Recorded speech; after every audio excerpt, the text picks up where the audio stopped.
बिस्मिल्लाहिर्रहमानिर्रहीम। अस्सलाम वालेकुम व्यूअर्स, मैं हूं Bashir Basi advocate at Islamabad high court. उम्मीद है आप सब खैरियत से होंगे।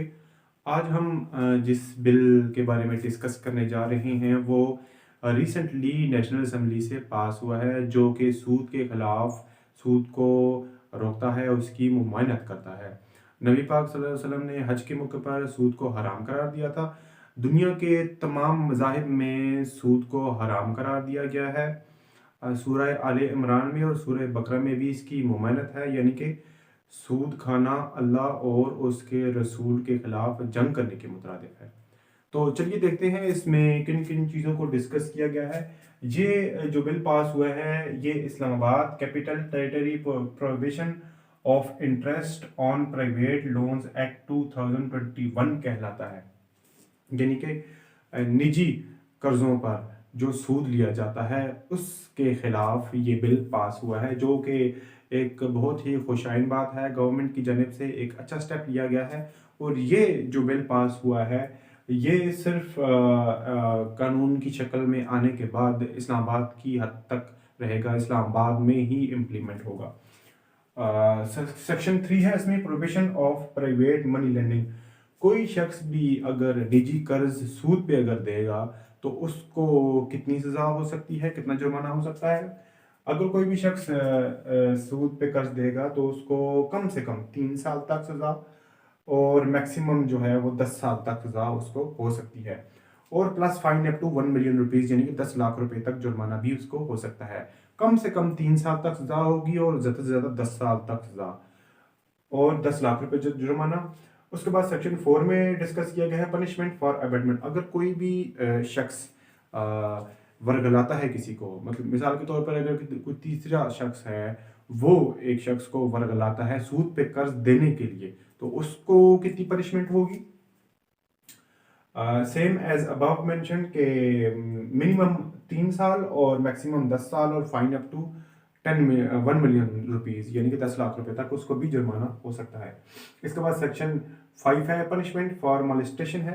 यानी कि अगर कोई भी शख्स किसी को निजी कर्ज देता है और उस से सूद लेने के लिए उस पर दबाव डालता है, उस पर प्रेशर डालता है, उसको मजबूर करता है, तो उसको कितनी पनिशमेंट होगी। उसको 5 साल तक सज़ा और 5 लाख रुपए तक जुर्माना होगा।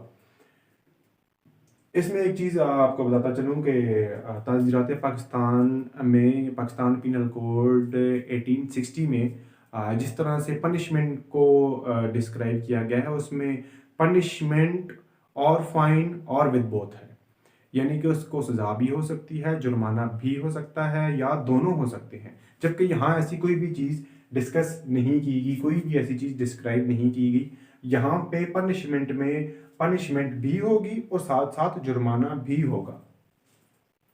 इसके बाद कंप्लेंट है। कंप्लेंट कहाँ और कैसे फाइल की जाएगी। कंप्लेंट इसकी जस्टिस ऑफ पीस के पास, यानी सेशन जज के पास कंप्लेंट इसकी फ़ाइल की जाएगी और कंप्लेंट फाइल होने के 3 दिन के अंदर अंदर सेशन जज जस्टिस ऑफ पीस जो है वो मुतलका एसएचओ को, थाने के एसएचओ को डायरेक्शन देगा कि वो इसके खिलाफ एक्शन ले, एफआईआर काटे और उस पर फर्दर जो भी प्रोसीडिंग है वो करे।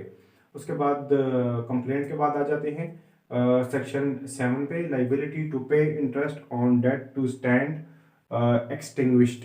यानी कि इस बिल के पास होने से पहले और उसके एज ए कानून की शक्ल में आने से पहले पहले अगर किसी शख्स ने निजी कर्ज सूद पे दिया हुआ है तो उस पे इसका इतलाक नहीं होगा।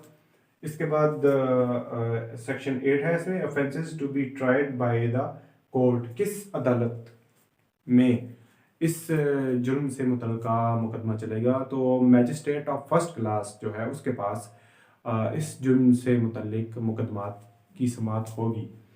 उसके बाद कॉग्निजेंस ऑफ ऑफेंस है, सेक्शन 9 में डिस्कस किया गया है।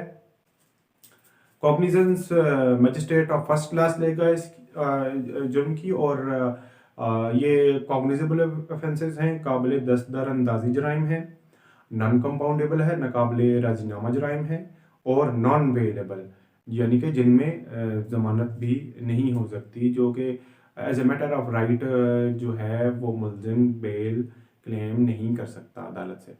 तो मज़ीद जितने भी एक्ट पास होते हैं, बिल पास होते हैं, उनसे अपडेटेड रहने के लिए मेरे चैनल को सब्सक्राइब कीजिए।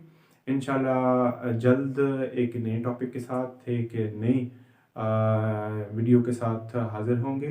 अपना बहुत सारा ख्याल रखिएगा, मुझे दुआ में याद रखिएगा। तब तक के लिए इजाज़त दीजिए। अल्लाह हाफ़िज़।